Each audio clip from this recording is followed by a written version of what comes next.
जी माता।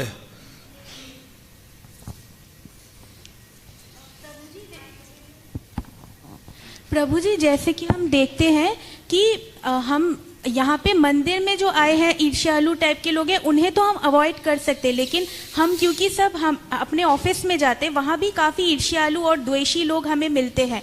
तो ऐसी लोगों से बचते हुए अपनी चेतना को कैसे बढ़ाते रहे, क्योंकि ये बहुत इम्पोर्टेंट है प्रभु जी। मैं भी मतलब यूनिवर्सिटी पास आउट, मुझे भी ऐसे काफ़ी लोग मिले हैं जिनसे मेरी चेतना अफेक्ट हुई है, बट मुझे अपनी चेतना बढ़ानी है भक्ति में लगते हुए, और इनसे बचना भी है, तो तब कैसे किया जाए प्रभु जी? बहुत धन्यवाद माता जी, बड़ा अच्छा प्रश्न है आपके माध्यम से। बैठिए बैठिए, बहुत सुंदर, बाकी सब लोगों को भी ज्ञान मिलता है। ये होता है हर एक के साथ जो हम चर्चा कर रहे हैं। उदाहरण के लिए हमें यह समझना चाहिए कि हम अपने, एक उदाहरण दिया जाता है कमल का। कमल किस में रहता है? कीचड़ में। उससे लिप्त होता है क्या? नहीं होता।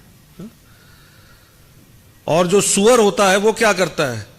मलमूत्र में ही रहता है और उसी में ही उसको आनंद आता है। उसको बाहर भी ले जाओ और उसको ले तू दूध और मक्खन खा ले, वो नहीं खाएगा, कह रहा है मेरा भोजन वही है ना। हम लोग को प्रभुपाद जी ने, माता जी सोचिए, इतनी कृपा करी हुई है कि हम लोग उससे आइडेंटिफाई कर सकते हैं कि मलमूत्र क्या है। हाँ। और वो क्या है। ये हमारी बुद्धि भगवान ने दी हुई है। हमें चेतना भी हमारे को एकदम पकड़ में आ जाती है कि भाई हाँ, कौन सा व्यक्ति क्या है क्या नहीं है। हम वो कमल की तरह अपने आप को, तभी कहते हैं ना कि किस तरह से अपने आप को इतना स्थिति में ला सकते हैं कि जब हम लोग पहले चेतो दर्पण मार्जन हमारा हो जाए। आप तो महामंत्र कर रही होंगी, आपने अपने आप को शुद्ध कर लिया होगा, पर बाकी लोग ये नहीं जान सकते हैं। अगर दर्पण ही गंदा होगा, है दर्पण ही गंदा है, अगर पूरा ही शीशा ही गंदा है, मिरर ही गंदा है, तो उसमें आपकी छवि दिखेगी क्या? पहले हमने चित्त को, अपने आप को साफ करना है। चित्त जब साफ होता कैसे कि भगवान के शुद्ध नाम का गुणगान करके, 4 नियमों का पालन करके और हमारे किताबों का वितरण करके, जो आज्ञा दी जाती है मंदिर में, उसके साथ जब जुड़ते हैं, तो जब चित्रूपी दर्पण पूरा साफ हो जाता है, तब हमें उस प्रतिबिंब में दिख जाता है कौन सा व्यक्ति ईर्ष्यालु है, कौन सा नहीं। यही नहीं समझ में आएगा। नहीं तो हम सोचते कि बुरा तो देखन मैं चला, बोला जाता है ना, बड़ा सुंदर कहीं कहीं बोले जाओ। हाँ, कभी कभी मुझे लगता है कि मुझसे भी ये, मैं शायद उससे ज्यादा बुरा हूं। तो मुझे पहले अपने आप का जब चिंतना होता है, तब मैं प्रतिबिंब में समझ जाता हूं कि दूसरा व्यक्ति कहां पर क्या है। तो उसकी चेतना को फिर हम जरूर, उससे अपने आप को बचना हमें आवश्यक है कि ऐसे जो हमने बताया ना, रेस्पेक्टफुल डिस्टेंस, हम उससे वो करेंगे पहले। पर अपने आप को पहले सेव कर ले, अपने आप को पहले इतना सुदृढ़ बना ले, पहले अपने आप को कवच पहन ले, इस प्रहार से पहले, इस बाहर से पहले, लेने से पहले।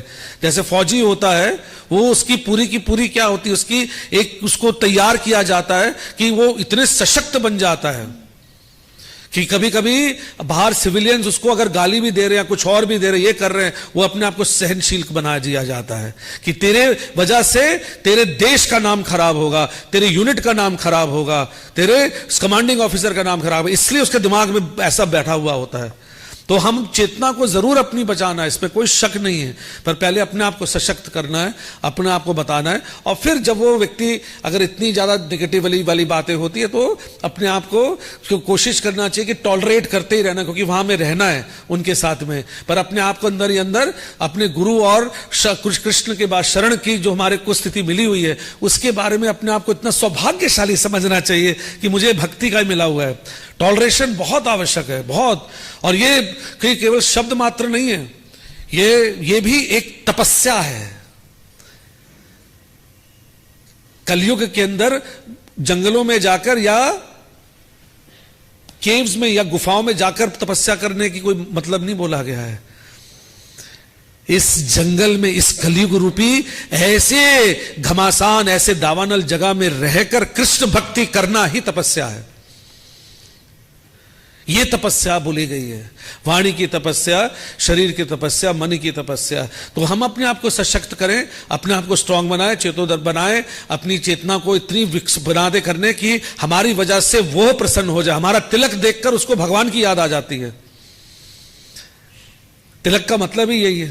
तो वो रखे, फिर भी जब स्थिति गंभीर होती जा रही है, तो तरीका यही है समझ के कि उससे उचित दूरी और रिस्पेक्टफुल बनाया जाए। जी माते।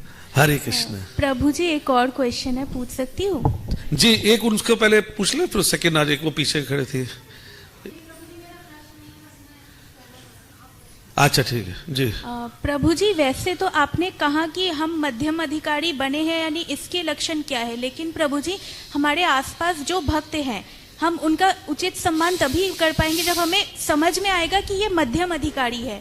तो अगर हम किसी भक्त को देख रहे हैं तो हमें कैसे पता चलेगा कि ये मध्यम अधिकारी है, मतलब ऐसा टाइप का? क्योंकि हम तो अपने बारे में जान सकते हैं, हम तो जिन्हें देख रहे उनके बारे में जानना तो पॉसिबल नहीं है, तो तब हम कैसे पहचाने कि हाँ ये मध्यम अधिकारी? हाँ जैसे अभी आज इंस्ट्रक्शन में भी हमने यही अभी जो पढ़ा हुआ था, मध्यम अधिकारी पूर्ण रूप से जब वो दीक्षा लेके गुरु के आदेशों का पालन जो कर रहा है, तो जब आप देखते हैं कि उसकी हर जो एक्शन है सब है वो गुरु ने जिसको धारण किया है उसने उनके आदेशों के पालन में पूरी तरह अपने आप को समर्पित किया हुआ है और उसको ही वो अपना जीवन का आधार बना रहा है और उसी के अनुसार वो पूरी तरह से भक्ति को में बाकी लोगों को भी जोड़ रहा है और अपने कार्य को आगे बढ़ता जा रहा है।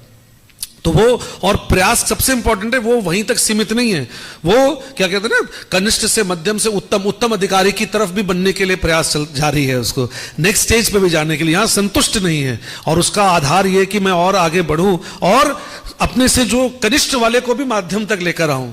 ये दोनों चीजें, उसको भी बढ़ना है और नीचे वाले को भी ऊपर लेकर आना है, तो तब उसके आप और ज्यादा विश्वास रख सकते हैं। ठीक जी जी माता।